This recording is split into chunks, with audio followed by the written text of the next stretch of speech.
And welcome to Upon Further Review. I'm Josh Aubrey. Plenty to get to in this week's show. The 44th annual Schenkel Invitational took place this past weekend at Forest Heights Country Club. Georgia Southern looking for the three-peat. Wasn't able to pull that off. They did finish fourth in a very good field. The tournament was won by the University of Florida. The individual medalist came from South Carolina. We'll have highlights from the past couple days, or Saturday and Sunday, from the Schenkel at Forest Heights, and hear from some of the participants. We'll also send you out for the first day of spring football at Paulson Stadium. The Georgia Southern Eagles hitting the field. A lot of newcomers out there. We had a chance to talk with head coach Clay Helton and a couple of the players. We'll hear from them in just a moment. As for the Georgia Southern baseball team, they're currently 9-11 on the season. They took 1 of 3 from Old Dominion. They split in their midweek series the last couple of weeks, which were at home. We'll take a look at some of those highlights. They were scheduled to play Southern Miss on Friday night. That game rained out. They have a doubleheader scheduled for Saturday and a single game Sunday at noon. As for our area high school baseball teams, a couple teams going in different directions, and we'll have some highlights from their games. The Southeast Bulloch Yellow Jackets on a winning streak. They took 2 out of 3 from Islands. They swept New Hampstead. We'll have some highlights from those games.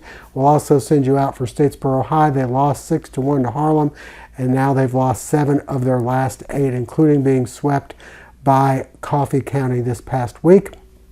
Plenty of highlights and interviews coming up on Upon Further Review. Reminder before we go to break, hopefully you'll never be in an accident, but if so, please give our friends at the Sullivan Law Firm a call, 912-489-8888, or online at thesullivanlawfirm.com. Cook's Pharmacy, located on Highway 80 East, is family owned and operated by Lynn and Janie McCook, as well as their son, Josh McCook. Serving the Bulloch County area since 2005, McCook's Pharmacy offers fast and friendly service where the customers come first. Vaccinations are available, including shingles, flu, pneumonia, and Tdap. Drive-through service is available with 2 drive-through windows for your convenience. McCook's Pharmacy offers free local deliveries, and new customers are always welcome. Continuing the tradition of our family caring for your family, McCook's Pharmacy, Highway 80 East. Well, the 44th annual Schenkel Invitational wrapped up this past week with the University of Florida holding off Notre Dame on St. Patrick's Day of all things. The Eagles come in 4th. Very new team out there at Forest Heights, but they were able to have some pretty good individual participants, including Hayden Carner, who finished 5th, and playing as an individual, Parker Claxton finished 7th individually. We'll have some highlights from them, as well as the winner of the Florida Gators, individual medalist as well. All that coming up right now on Upon Further Review. The final round of the Schenkel Invitational taking place Sunday at Forest Heights Country Club. All kinds of different weather for the golfers to contend with, from rain to wind to beautiful sunny skies. As for the Eagles, trying to make a run on Sunday, Hogan Ingram, the nice shot here on 7. He'd go on to birdie from there, staying on 7, and check out the approach from Reese Coleman. This one will end up about 15 feet away for eagle. Coleman lining up his eagle putt. He just misses, but would tap in for birdie. Freshman Bryson Jones, in his first Schenkel appearance, playing solid. This chip would lead to a 5-foot birdie attempt, which he steps up and knocks in. Hayden Carner coming in tied for 2nd, in some trouble on 7. The bunker shot not as nice as he would have liked, leaving him about 15 feet for birdie. But he shakes it off, steps up, and he's able to convert. Carner would end up tied for 5th individually. His playing partner's doing well on 7. Here, Mississippi State's Garrett Endicott will drain the long birdie. He'd tie for 7th individually. And then Wisconsin's Jacob Beckman with the lengthy birdie. The rain coming down shortly thereafter, but still a few nice shots in the rain. Here, the chip on 9 by the Eagles' Reese Coleman. And then it's Carner on 9 with the delicate chip shot to within a couple of feet. We move over to the par 5 12th hole, and Luke Koenig with the birdie putt from about 12 feet away. He'd fire an even par 72. Hogan Ingram just off the green with his second shot. Here's his third, and he cozies it up nicely to within about 7 feet. From there, he'll calmly sink the birdie. He'd have 6 birdies on the day and shoot a 4 under 68. Moving ahead to number 18, and Koenig with another birdie. He'd shoot an even par 72. Ingram finishing strong. Here, the eagle attempt up the hill, just a little off. He'd finish up with the birdie. Coleman short of the green and 2, but playing a nice running chip, which climbs the hill to within about 5 feet. Coleman able to sink that and would fire a 1 under 71 Sunday, helping the Eagles to a 4th place team finish. Among the teams making a run, MTSU placed 3rd, and Notre Dame on St. Patty's Day finishing 2nd, but the team on top was the Florida Gators. Here, Jack Turner, the birdie on 18.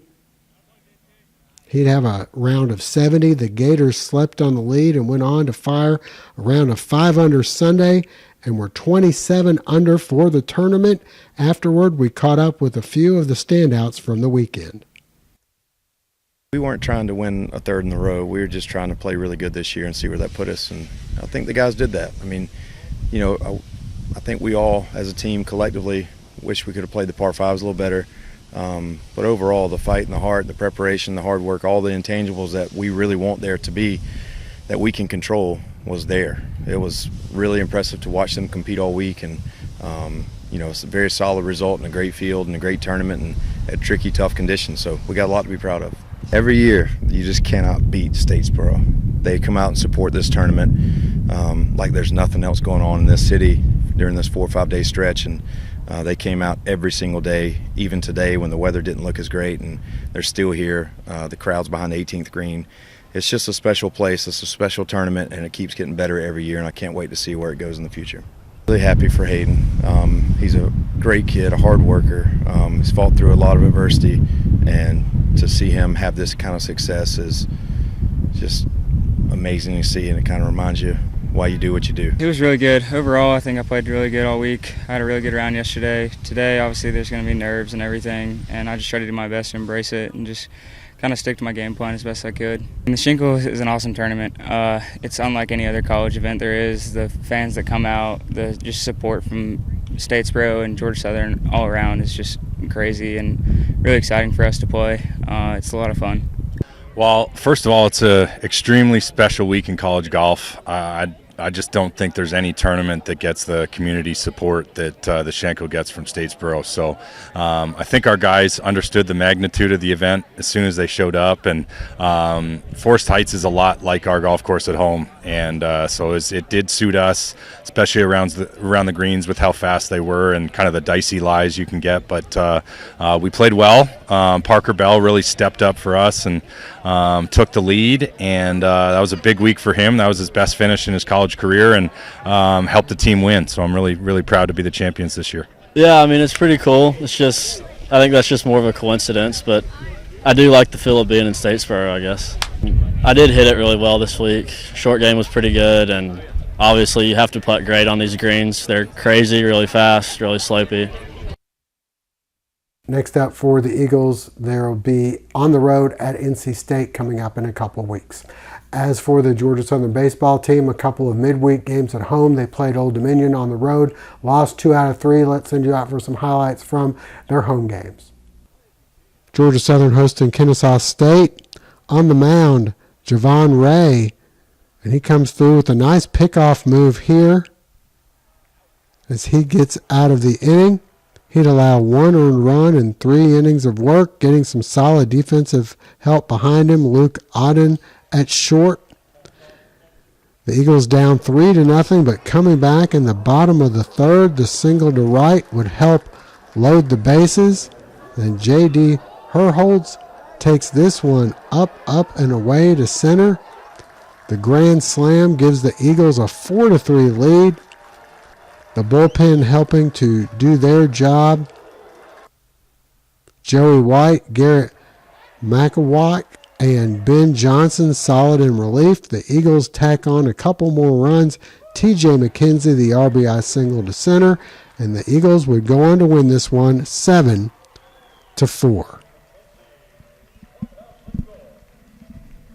Elsewhere, the Georgia Southern football team getting the 2024 spring practice underway at Paulson Stadium. A lot of new faces out there for the Eagles. We had a chance to talk with head coach Clay Helton and a couple players about how things started. I know it feels like Christmas for a lot of us out here, coaches and players. New group, new season brings a lot of hope and a lot of opportunity. You know, anytime you start with a new group or a new season, first thing you do is acquire elite people. And I thought that's what we did in January, both player-wise and coaches-wise. A couple new coaches out here, a lot of new players out here, and then you put in a great culture. And we instituted that with Coach Heiss in strength and conditioning over an 8-week cycle. And then what do you do in spring? You institute your systems and you improve technique and fundamentally.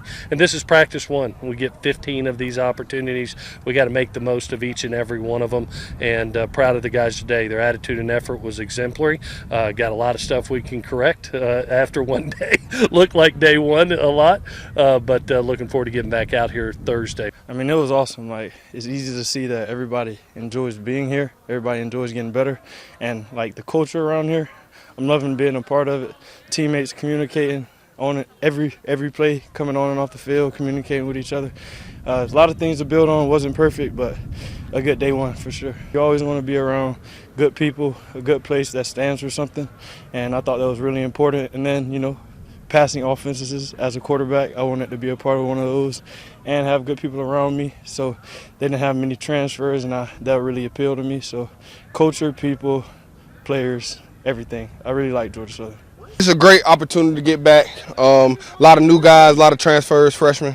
Get them accustomed to what we do, set our standard in our culture, and just learning the plays, learning how to get better and become technicians. Once you get everybody filled in, you'll see who your leaders are, who takes that standard all the way, and because sometimes you have people who follow, which is okay. But those guys are the leaders fill in, and we figuring out who those guys are. Eagles' spirit and style are a priority around here, and that's why the University Store, the official outfitter of Georgia Southern, offers everything you need to be game day ready. The University Store carries the largest inventory of licensed Georgia Southern apparel, accessories, and spirited merchandise. Show your spirit with tents, flags, and chairs. Show your style with polos, hats, dresses, and jerseys. Visit us in-store at our stadium shops or online at gsustore.com. Show your spirit from tailgate to touchdown with the University Store today.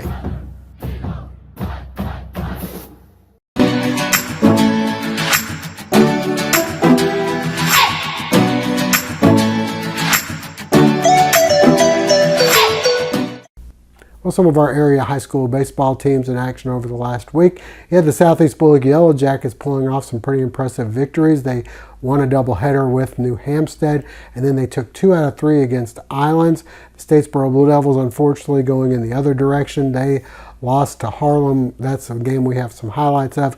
Then they took 1 out of 3 against Ware County, and they were swept by Coffee County this week. Let's send you out for some highlights. A cool evening in Statesboro High hosting Harlem in a non-region matchup. Early on, Bruce Yawn drives this one into left field. This would help set up runners on second and third. And a nice bunt by Randravius Lawson. That'll bring the runner home. 1-0 Statesboro. On the mound, Yawn looking good through the first few innings. He comes through with a couple of strikeouts.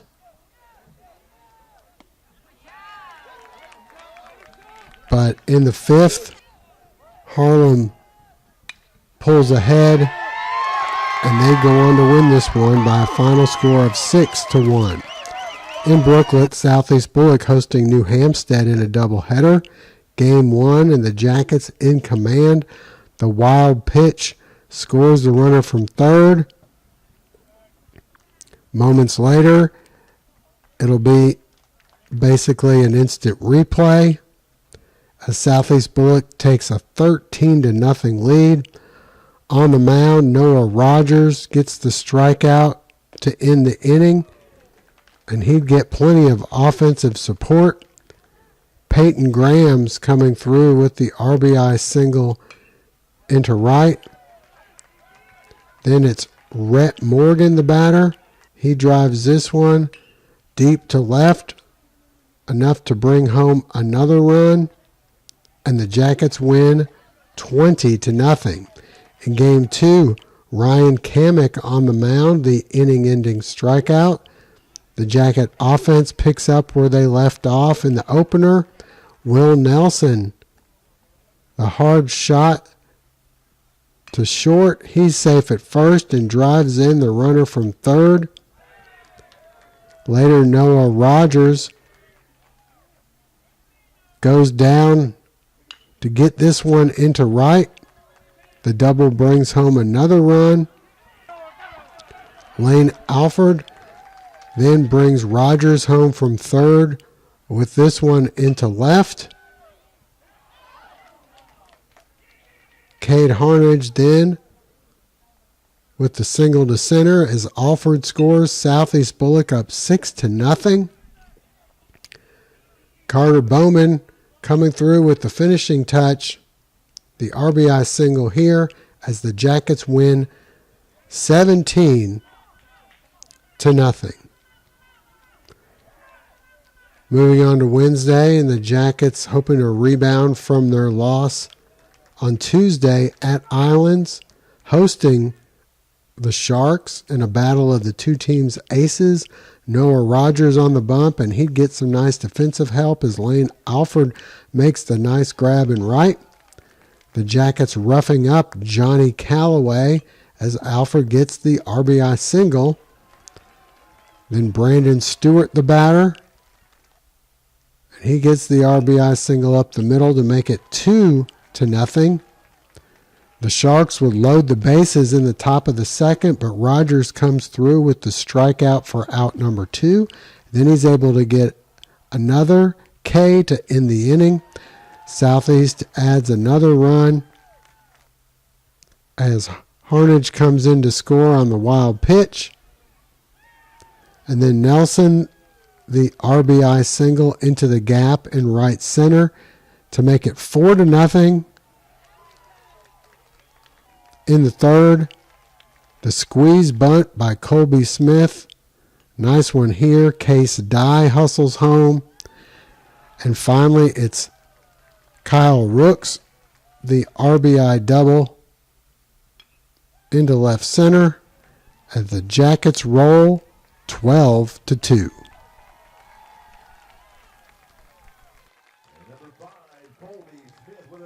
And that'll wrap it up for this week's show. We thank you for joining us. Hope to see you again next week.